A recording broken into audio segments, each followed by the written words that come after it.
November 6th. I worked for Joe, painting solar window boxes that look like coffins and will be installed later this week in low-income areas. Neil is being punished for jumping onto the counter and eating my raw scrambled eggs. I'll probably untie her tomorrow. November 10th.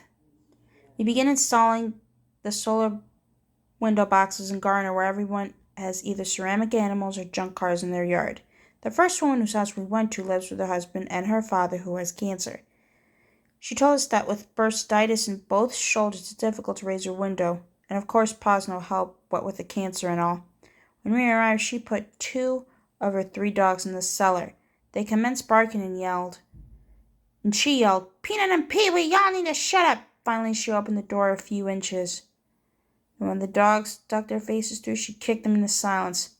One of them stole a slipper off her foot, and that made her even madder.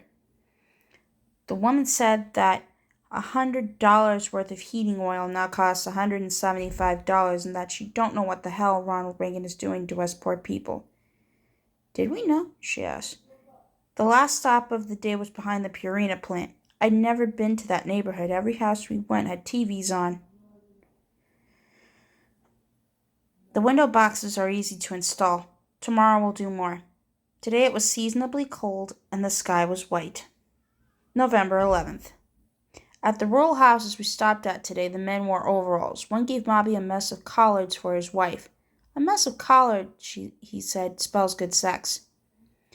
A woman in Garner told us that she tries her best to serve the Lord, but that these are hard times for Christians. Before we left, she asked us to repair her screen door so she can look out at the landscape God has provided her. November 21st.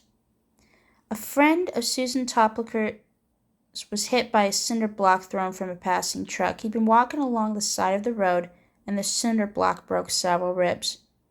After crawling onto the porch of a house, he banged on the door, but the people wouldn't answer until he passed out.